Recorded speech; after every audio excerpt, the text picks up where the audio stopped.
Welcome back to our YouTube channel. तो आज के वीडियो में हम देखने वाले हैं किसानों का विद्रोह। तो किसानों के कौन कौन से विद्रोह हुए थे और उसके कारण क्या थे। तो आइए हम भूमिका देखते हैं इसकी। सबसे पहले तो अधिकतम जनसंख्या भारत की जो थी वो किसान थी और किसानों से भू राजस्व या लगान अधिक वसूला जाता था अंग्रेज़ों द्वारा। कारण क्या था?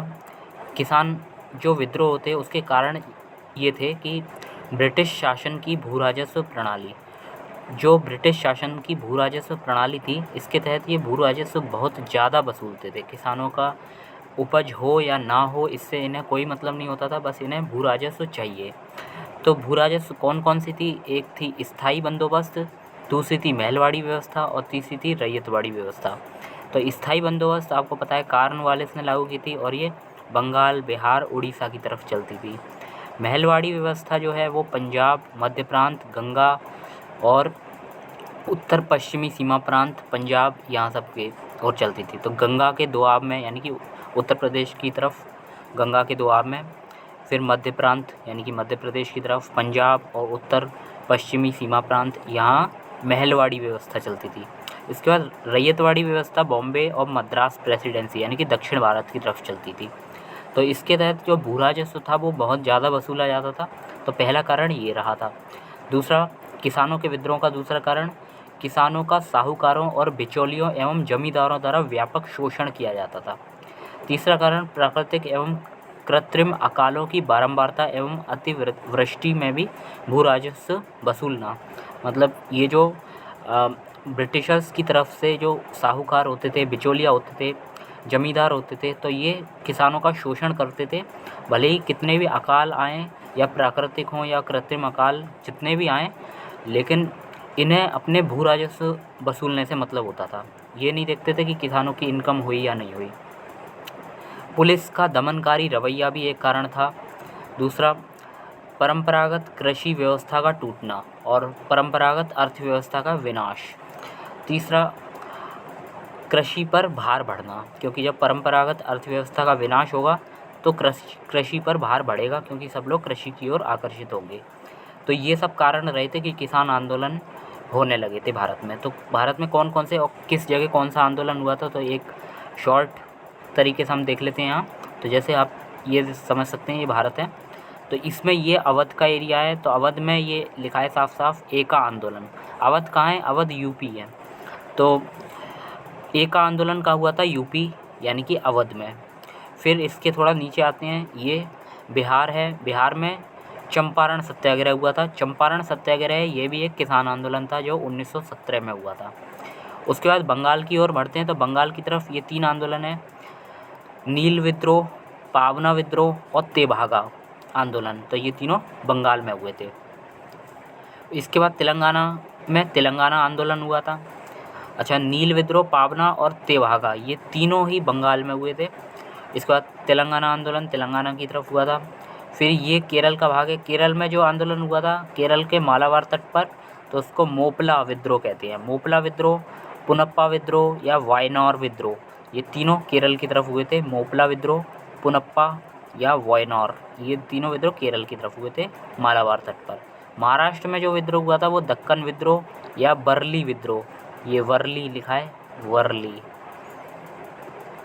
तो महाराष्ट्र का कौन सा विद्रोह है? वर्ली विद्रोह या दक्कन विद्रोह। फिर ऊपर गुजरात की ओर चलते हैं। तो खेड़ा आंदोलन आपने सुना होगा गांधी जी के काल में। तो खेड़ा आंदोलन और बारदौली सत्याग्रह ये दोनों भी किसान आंदोलन थे और ये दोनों गुजरात में हुए थे। उसके बाद राजस्थान का बिजोलिया आंदोलन। तो ये कुछ आंदोलन थे जो किसान आंदोलन को हम पढ़ने जाएंगे अब। तो सबसे पहले हम पढ़ने जा रहे हैं एका आंदोलन। एका आंदोलन कहाँ चला था? तो यूपी यानी कि संयुक्त प्रांत में चला था। तो एका आंदोलन 1921 से 22 में चला था। यूपी संयुक्त प्रांत में चला था और संयुक्त प्रांत के ये प्रमुख क्षेत्र हैं जहाँ अवध क्षेत्र, हरदोई, बहरीच और सीतापुर, इन जिलों में खासतौर से ये आंदोलन चला था। 1921 से 22 तक चला था एका आंदोलन और ये किसान आंदोलन था। इसका नेतृत्व पिछड़ी जाति के मदार पासी ने किया था। तो पिछड़ी जाति के एक व्यक्ति है मदार पासी, इन्होंने एका आंदोलन का नेतृत्व किया था। तो मदार पासी ने किया था और छोटे छोटे काश्तकार और छोटे छोटे जमींदार इसमें शामिल थे। मुख्य कारण क्या था कि किसानों की जोत भूमि पर उनका दखल संबंधी अधिकार न देना, कि किसानों की जो जोत भूमि थी उन पर किसानों का दखल संबंधी अधिकार नहीं देना ये आंदोलन का प्रमुख कारण था। अत्यधिक लगान वसूलना ये भी कारण था, और जमींदारों द्वारा अलग अलग शुल्क जैसे भेंट उपहार ये सब वसूलना। दूसरा आता है चंपारण सत्याग्रह। तो चंपारण हमने गांधी जी के काल में देखा ही था, फिर से देख लेते हैं चंपारण सत्याग्रह। तो गांधी जी के नेतृत्व में चलाया गया पहला स्थानीय आंदोलन था गांधी जी का ये। चंपारण जिला बिहार में हुआ था ये आंदोलन।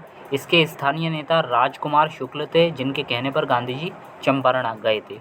इसमें अन्य नेता जो हैं राजकुमार शुक्ल के अलावा वो हैं राजेंद्र प्रसाद, महादेव देसाई, नरहरि पारिख, जे.बी. कृपलानी, ब्रजमोहन, ये सब याद रखने आपको। राजेंद्र प्रसाद और जे.बी. कृपलानी का नाम इम्पोर्टेंट है इसमें। फिर राजकुमार शुक्ल। 19वीं शताब्दी में चंपारण किसानों के साथ बागान मालिकों ने अनुबंध किया था, जिसमें तिनकटिया पद्धति कहते थे इसे। जो अनुबंध किया था किसानों के साथ बागान मालिकों ने, वो तिनकटिया पद्धति था। इसमें क्या होता था कि किसानों को अपनी ज़मीन के 3/20 भाग पर नील की खेती करना अनिवार्य हो गया था, और नील को यूरोप के बाज़ार में फिर बेचा जाता था। मुद्दा क्या रहा था इसमें कि 20वीं शताब्दी में जर्मनी में जब रासायनिक रंगों का आविष्कार हो गया, तो नील की खेती का कोई महत्व ही नहीं रहा। किसान भारत के खुश हुए कि अब उन्हें नील की खेती नहीं करनी पड़ेगी। लेकिन अब क्या हुआ, ब्रिटिश बागान मालिक अवैध वसूली पर उतर आए। मतलब नील की खेती नहीं करना है, लेकिन अवैध वसूली अभी भी वो उन्होंने जारी रखा। तो गांधी जी का ये पहला सत्याग्रह था, या प्रथम सविनय अवज्ञा थी। सविनय अवज्ञा मतलब विनयपूर्वक आज्ञा को मानने से इनकार करना।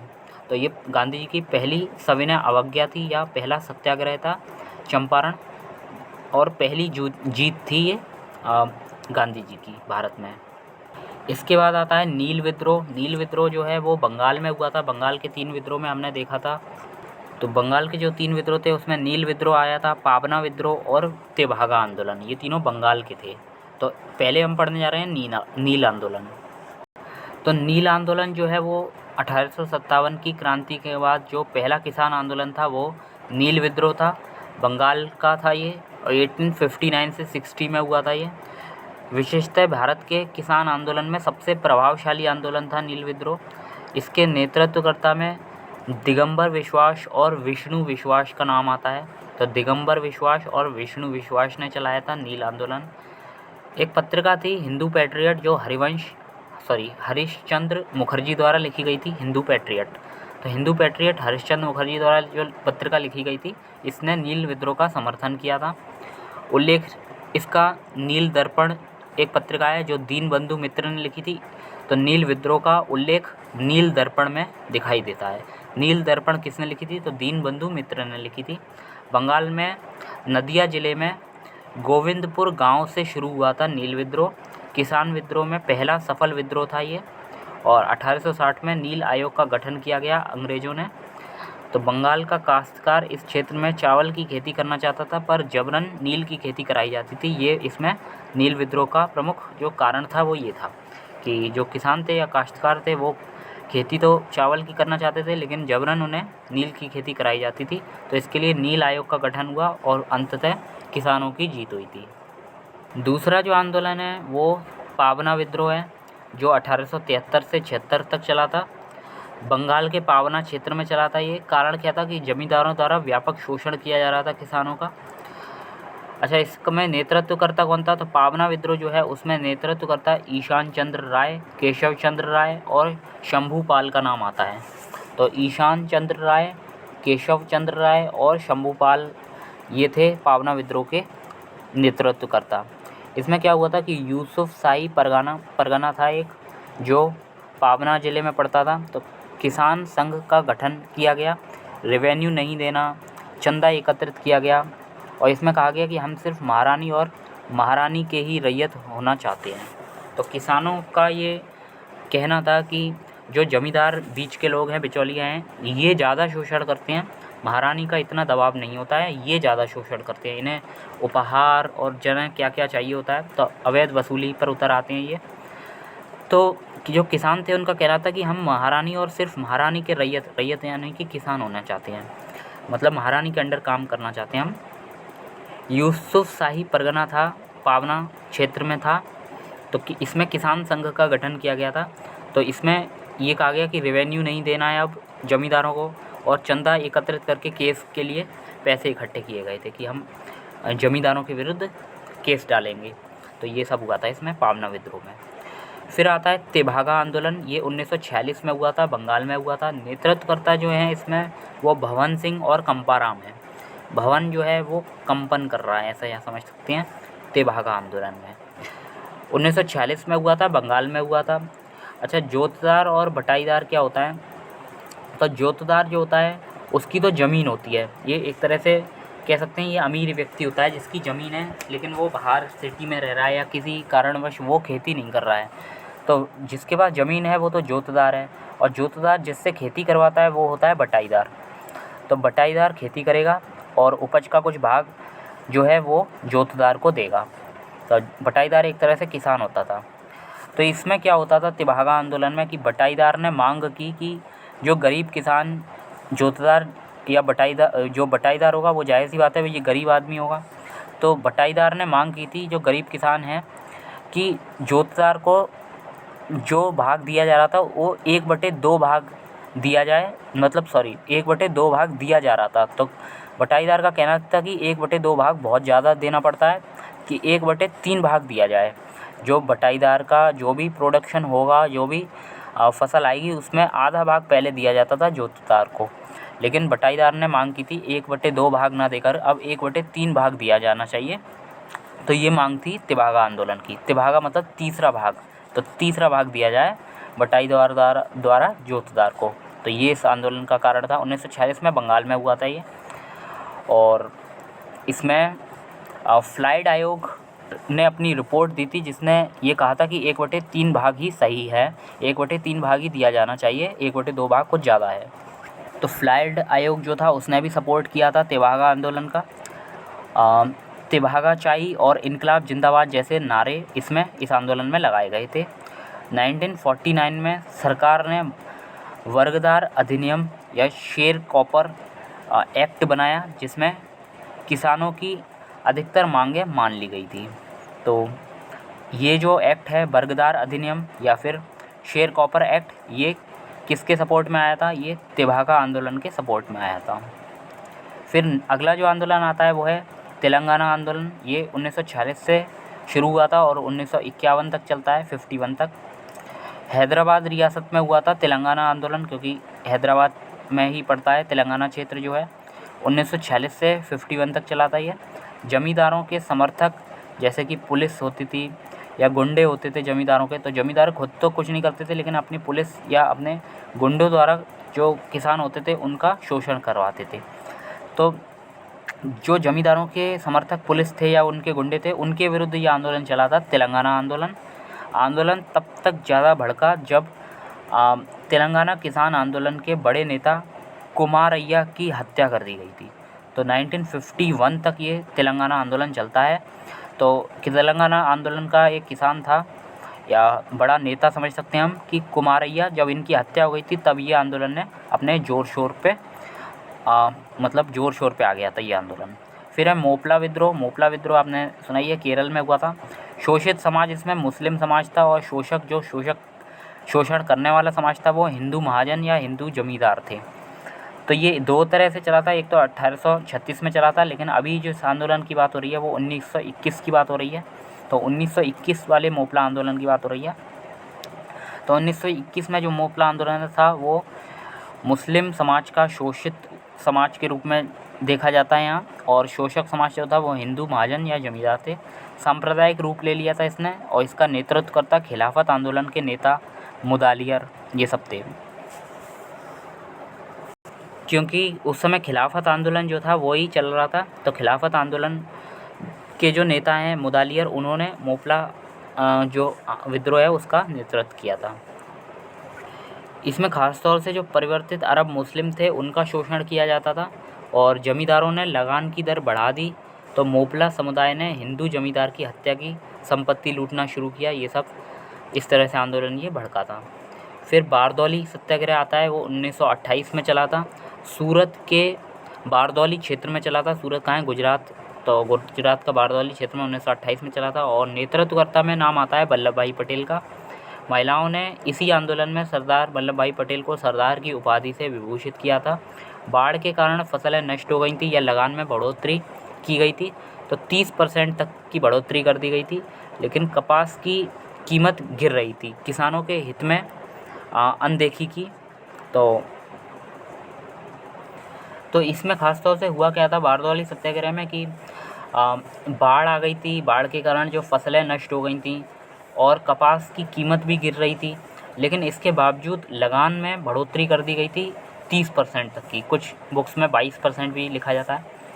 तो लगान में बढ़ोतरी की जा रही है, लेकिन ये नहीं देख रहे हैं कि बाढ़ के कारण फसल नष्ट हो रही है या कपास की कीमत गिर रही है। तो किसानों के हित की अनदेखी की गई कि किसानों को कुछ देखा ही नहीं जा रहा था, उन्हें तो अपने बस लगान से मतलब था। तो ब्रूमफील्ड और मैकवेल को जांच के लिए इसमें गठित किया गया था और इन्होंने किसानों के पक्ष में फैसला दिया कि जो बढ़ोतरी है वो 6.03% की जाए, ना कि 30% की। तो ब्रूमफील्ड और मैकवेल को इसमें जांच के लिए गठित किया गया था। अब कुछ पॉइंट्स को देखते हैं, फिर हम क्वेश्चन आंसर उस पर आ जाते हैं। भारत का प्रथम किसान आंदोलन कौन सा था? तो बिजौलिया आंदोलन जो था वो भारत का प्रथम किसान आंदोलन था। यहाँ हमने देखा भी था बिजौलिया आंदोलन जो है वो राजस्थान की तरफ चला था। तो भारत का जो अगर प्रथम किसान आंदोलन बात की जाए तो ये बिजौलिया आंदोलन है। फिर 1918 में स्थापित यूपी किसान सभा से संबद्ध कौन था? तो 1918 में यूपी किसान सभा से संबद्ध इंद्र नारायण द्विवेदी, गौरी शंकर मिश्र और मदन मोहन मालवीय, ये सभी शामिल थे। तो यूपी किसान सभा याद रखना, यूपी किसान सभा 1918 में स्थापित हुई थी और यूपी किसान सभा जो है उसमें से जो संबद्ध व्यक्ति थे वो इंद्र नारायण द्विवेदी थे, गौरी शंकर मिश्र थे और मदन मोहन मालवीय थे यूपी किसान सभा से। फिर 1919 में किसानों द्वारा प्रतापगढ़ जिले में चलाया गया सामाजिक बॉयकॉट का स्वरूप क्या था?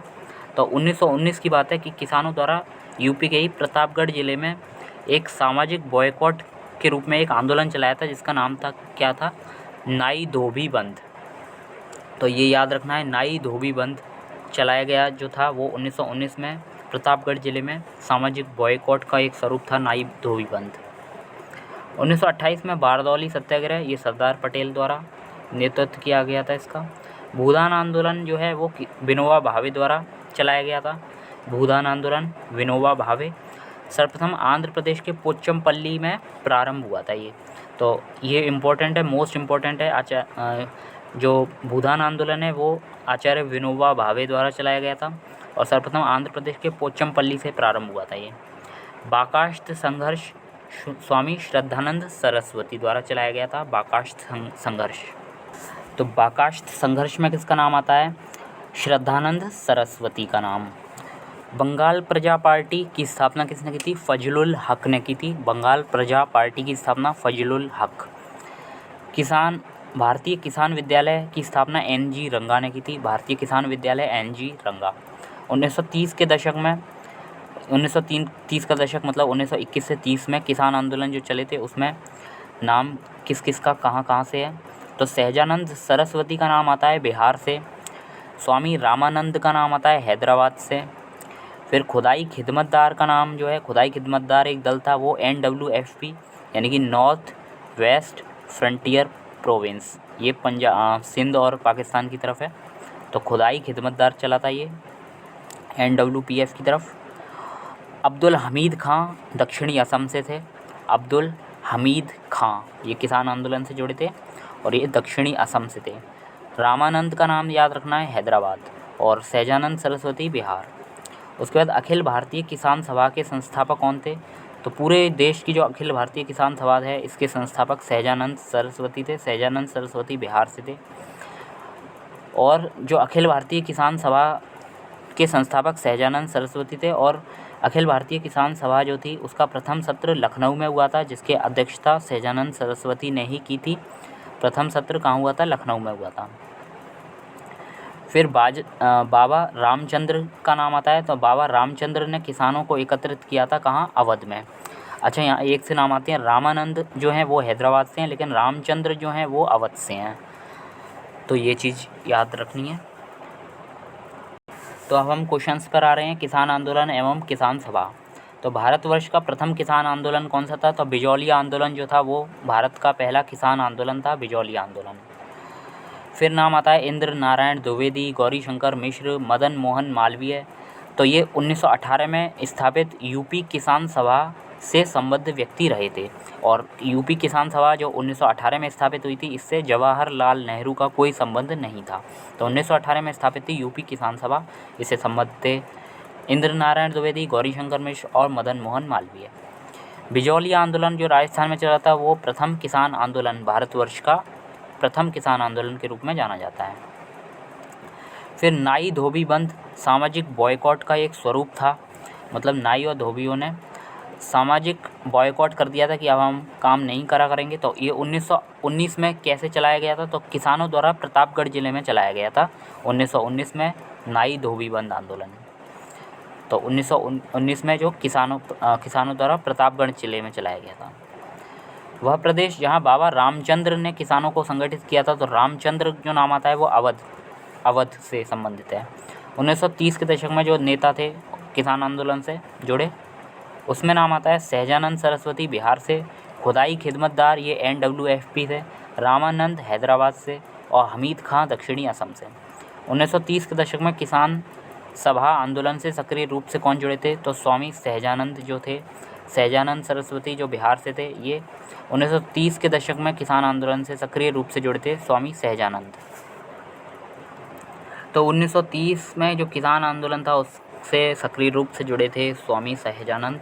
अवध का एका आंदोलन का उद्देश्य क्या था? तो हमने देखा था लगान का नकद में परिवर्तन, लगान को अब नकद के रूप में लिया जाए। ये अवध का जो एका आंदोलन था उसका उद्देश्य ये भी था कि लगान जो थी वो नकद के रूप में अब ली जाए, लगान का नकद के रूप में परिवर्तन किया जाए। एका आंदोलन के बारे में हमने देखा था। जो एका आंदोलन है वो अवध क्षेत्र में चला था, यूपी संयुक्त प्रांत जैसे कहते हैं उसके अवध क्षेत्र में 1921 से 22 किसान आंदोलन था। पिछड़ी जाति के मदार पासी ने चलाया था। तो ये एक आंदोलन है।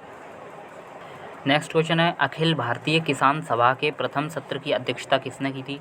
तो अखिल भारतीय किसान सभा के प्रथम सत्र की अध्यक्षता स्वामी सहजानंद सरस्वती ने की थी।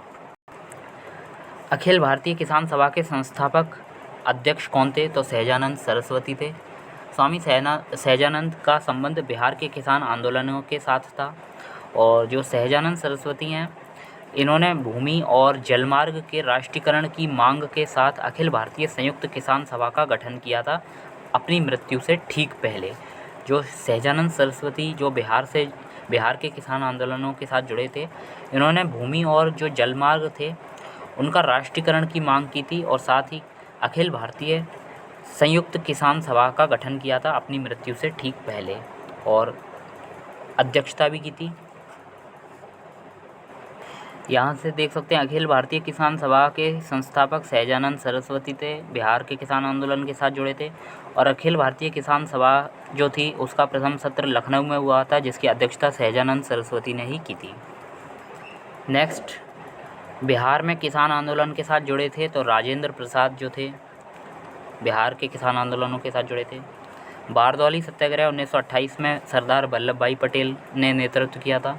भारतीय किसान विद्यालय NG रंगा, बंगाल प्रजा पार्टी फजलुल हक, बाकाष्ठ संघर्ष स्वामी श्रद्धानंद सरस्वती। तो बाकाष्ठ संघर्ष का नाम आता है ये श्रद्धानंद सरस्वती का नाम आता है। फिर नेक्स्ट, जो बंगाल के हमने 3 आंदोलन देखे थे, नील विद्रोह, पाबना और तेभागा, तो उसमें से नाम आ रहा है तेभागा आंदोलन का। जो बंगाल का तेभागा किसान आंदोलन की मांग क्या थी कि जमींदारों की जो हिस्सेदारी है वो फसल के आधे भाग से कम करके 1/3 की जाए। तो यहाँ था तेभागा आंदोलन 1946 में बंगाल में चला था ये तेभागा आंदोलन, और जिसका नेतृत्वकर्ता कौन था? भवन सिंह और कंपाराम था। जोतदार और बटाईदार के बीच हुआ था और इसका सपोर्ट फ्लाइड आयोग ने किया था जिसने रिपोर्ट में 1/3 भाग की ही सिफारिश की थी। फिर नेक्स्ट है बारदौली सत्याग्रह 1928 में, नेतृत्वकर्ता इसके कौन है? वल्लभ भाई पटेल। महात्मा गांधी ने वल्लभ भाई पटेल को सरदार की उपाधि उनकी बड़ी संगठन क्षमता के कारण जिस आंदोलन में दी थी तो बारदौली सत्याग्रह में ही वल्लभ भाई पटेल को सरदार की उपाधि मिली थी। भूदान आंदोलन विनोबा भावे, और भूदान आंदोलन जो है वो प्रारंभ कहाँ से हुआ था? तो आंध्र प्रदेश के पोचमपल्ली से हुआ था। तो आचार्य विनोबा भावे द्वारा भूदान आंदोलन का प्रारंभ कहाँ से हुआ था? आंध्र प्रदेश के पोचमपल्ली से। नेक्स्ट टॉपिक है हमारा ट्रेड यूनियन और साम्यवादी दल। अब हम ट्रेड यूनियन को जानते हैं। जो किसानों का संगठन होता है उसको ट्रेड यूनियन के नाम से जाना गया था। तो 1918 में प्रथम मजदूर संघ की स्थापना कहाँ की गई थी? मद्रास में की गई थी। और इसकी स्थापना किसने की थी? तो वीपी वाडिया ने की थी। तो 1918 में प्रथम मजदूर संघ की स्थापना, माँ से मजदूर और माँ से मद्रास। तो ऐसे याद कर सकते हैं कि मजदूर संघ की स्थापना 1918 में मद्रास में वीपी वाडिया द्वारा की गई थी। मोस्ट इम्पॉर्टेंट है। अखिल भारतीय ट्रेड यूनियन कांग्रेस के 1920 के बम्बई में हुए प्रथम अधिवेशन की अध्यक्षता किसने की थी? तो लाला लाजपत राय ने की थी। अब ये है क्या? अखिल भारतीय ट्रेड यूनियन कांग्रेस। ये इम्पोर्टेंट है कि अखिल भारतीय All India Trade Union Congress, AITUC कहते हैं। तो AITUC यानी कि All India Trade Union Congress, अखिल भारतीय ट्रेड यूनियन कांग्रेस के 1920 में इसकी स्थापना की गई थी और इसमें पहला अधिवेशन बम्बई में हुआ था। तो इसकी अध्यक्षता किसने की थी? तो लाला लाजपत राय ने की थी। 1929 में अखिल भारतीय जो ट्रेड यूनियन कांग्रेस है इसका अधिवेशन नागपुर में हुआ था, जिसकी अध्यक्षता जवाहरलाल नेहरू ने की थी। ट्रेड यूनियन आंदोलन का क्रांतिकारी चरण जो था वो 1926 से 1939 तक चलता है। तो ट्रेड यूनियन आंदोलन का क्रांतिकारी चरण जो है, ट्रेड यूनियन आंदोलन का क्रांतिकारी चरण 1926 से 1939 तक चलता है।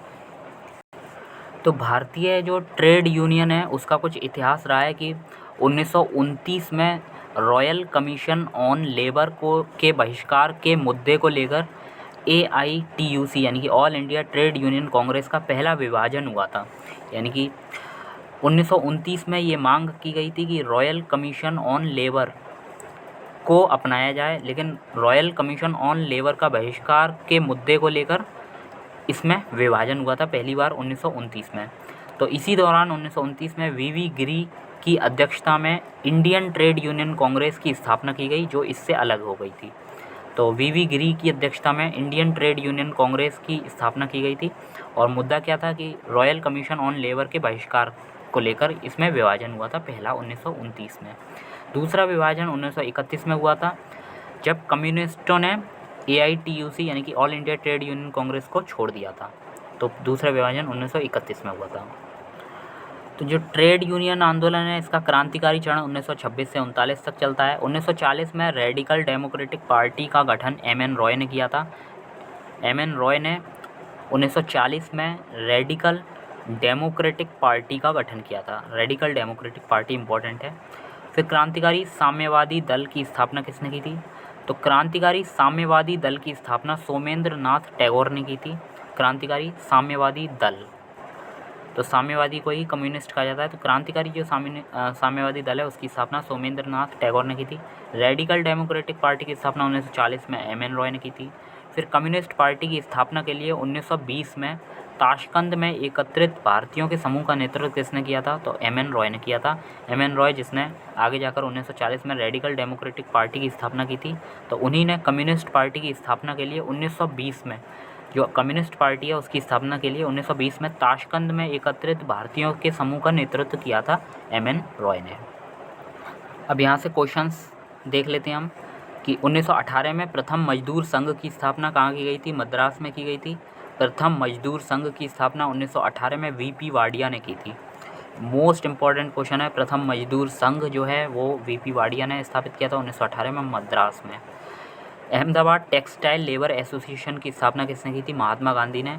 अहमदाबाद आंदोलन जो आपने पढ़ा था, जो 3 आंदोलन महात्मा गांधी के स्थानीय आंदोलन थे उसमें पहला नाम आता है चंपारण, दूसरा अहमदाबाद, तीसरा खेड़ा। तो ये अहमदाबाद जो टेक्सटाइल लेबर्स थे तो उनके एसोसिएशन की स्थापना महात्मा गांधी ने की थी। फिर अखिल भारतीय ट्रेड यूनियन कांग्रेस के 1920 में मुंबई में जो प्रथम अधिवेशन हुआ था उसकी अध्यक्षता किसने की थी? तो लाला लाजपत राय ने की थी। अखिल भारतीय ट्रेड यूनियन कांग्रेस की स्थापना 1920 में की गई थी और प्रथम अधिवेशन इसका कहाँ किया गया था? बम्बई में।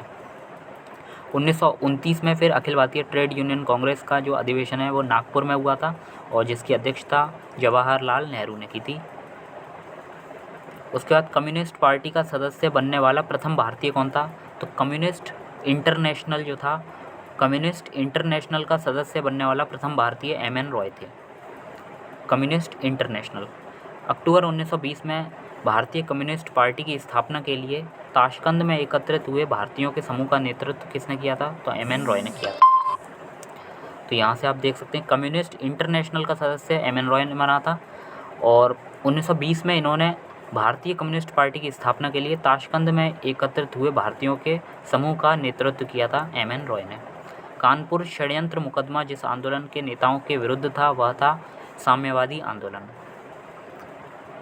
ट्रेड यूनियन आंदोलन के क्रांतिकारी चरण का समय 1926 से 1939 तक चलता है। 1940 में रेडिकल डेमोक्रेटिक पार्टी की स्थापना एम.एन. रॉय ने की थी और सोमेंद्र नाथ टैगोर द्वारा स्थापित दल का नाम क्या है? क्रांतिकारी साम्यवादी दल। तो यहाँ से हमारा आज का सेशन कंप्लीट होता है। अब मिलेंगे नेक्स्ट वीडियो में जहाँ हम देखने वाले हैं रॉलेट एक्ट और जलियांवाला बाग हत्याकांड। तो दोस्तों वीडियो पसंद आया तो वीडियो को लाइक करना, कमेंट करना और शेयर करना। पूरी वीडियो सीरीज़ देखना, आपको बहुत ज़्यादा फ़ायदा मिलेगा, एक भी क्वेश्चन बाहर नहीं आएगा यहाँ से। तो अब मिलेंगे नेक्स्ट वीडियो में, तब तक के लिए बाय, टेक केयर।